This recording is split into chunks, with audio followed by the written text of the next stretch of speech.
In case you are wondering, what does Constitution do? Remember that there are many countries and every country has a diverse group of people. Democratic or not, every country needs to have a constitution. Any club, cooperative society or a political party, they all have to be a constitution. A constitution does many things.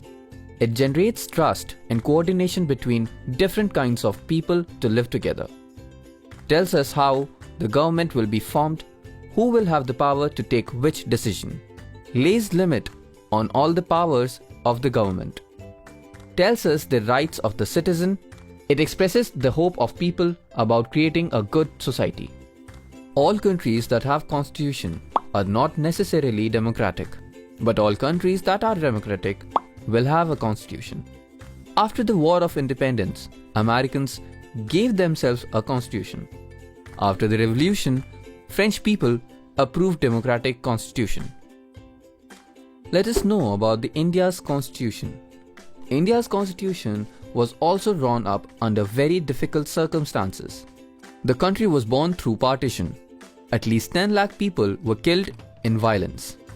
Not only this, the Britishers left it to the rulers of princely states to decide whether they wanted to merge with India or not, because of which the task of merging was more difficult. But there was one big advantage. Much of a consensus about what democratic India should look like had evolved during the freedom struggle. It was not only the struggle against a foreign rule but also a struggle to reunite our country. British gave voting rights to only a few.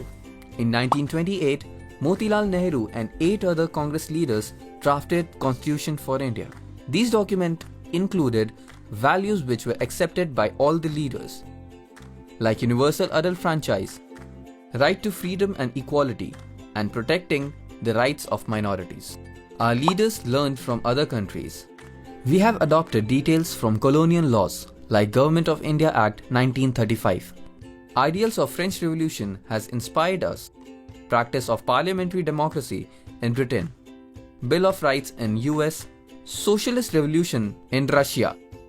However, the best part is, makers were not just imitating but also questioning whether these things will suit India or not. Now the important thing to know is, who were the makers of Indian Constitution? A group or assembly of elected representatives draft the documents for Constitution. This assembly of elected representatives is called Constituent Assembly.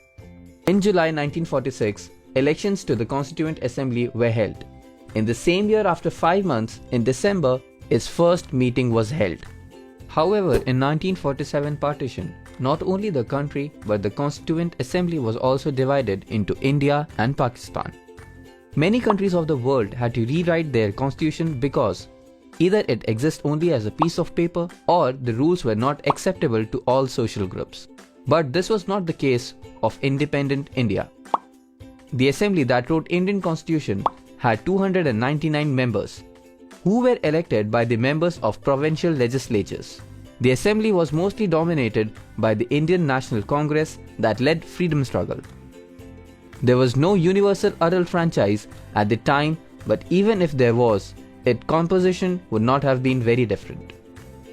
In the makers of Constitution, Mahatma Gandhi was not a member, but he had his own vision of what he wanted the Constitution to do. Dr. B.R. Ambedkar played a key role in making the Constitution. He often bitterly criticized Mahatma Gandhi for his vision. Dr. B.R. Ambedkar with a drafting committee prepared a draft. When printed, there were several rounds of discussions. More than 2,000 amendments were considered. Study for 114 days over 3 years. Every document, every word spoken has been recorded and preserved. These are called Constituent Assembly debates. These debates are 12 bulky volumes.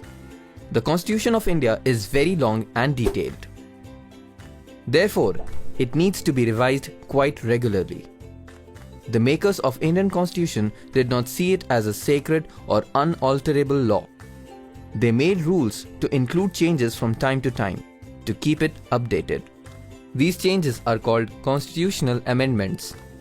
Inspired from America, most countries choose to begin their constitution with a preamble.